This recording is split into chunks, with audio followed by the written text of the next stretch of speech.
Maître Abdoulaye Wade daal di wax jamono ji ñu ne nag Maître Abdoulaye Wade moom moo ko wax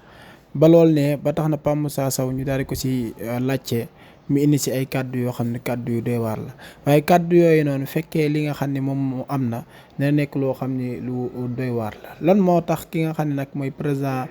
Macky Sall daal di def lu ne mel loolu nag dafa nekk loo xam ne doy waar la de kii ñu ngi siy tudd ki nga xam ne moom mooy Aly Ngouille Ndiaye mu ngi siy tudd ki nga xam ne mooy Amadou Ba mu ngi siy tudd tam ñeneen ñi nga xam ne nag nekkoon nañ ci li nga xam ne moom mooy nguuru Macky Sall bi lii nag dafa nekk loo xam ne lu doy waar la lool sax na parce que 100 millions 100 millions li nga xam ne moom mooy doro dafa nekk loo xam ne lu doy waar la sa dafa nekk loo xam 100 millions dollars pardon 100 millions dollars dafa nekk loo xam ne lu doy waar la na parce que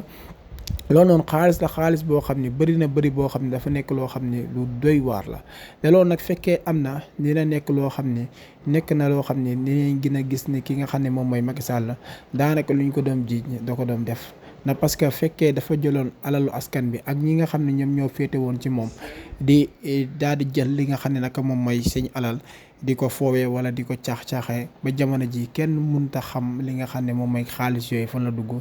loolu nag day dëggal ki nga xam ne nag moom mooy Ousmane Sonko ci li nga xam ne moom mooy lu mu doon jiiñ li nga xam ne mooy Macky Sall boobu ba léegi te amaana mu ngi feeñ par nànk-nànk waaye liggéey bi rek moom moo yéex lu ci mënta topp rek ñi nga xam ne nag ñoom ñooy patriotes yi foofu nag dañ fay taxaw carrément na parce que daanaka lii nga xam ne moom la Ousmane Sonko ak ñi nga xam ne ñoom lay àndal daal di liggéey am na ñenn ñi nga xam ne nag ñoom ñoo nekk ci réseaux sociaux yi di ko yàq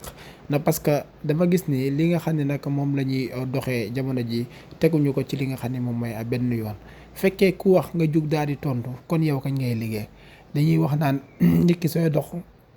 ku la sànni xeer nga ne da ngay gestu fayu loolu nag yow xaw ma kañ lay egg kon jamono ji ñoom dañoo war a liggéey rek de li nga xam ne moom mooy def résultat bàyyi ñi nga xam ne ñoom ñoo leen di sànni xeer ndax loolu la ñuy àddese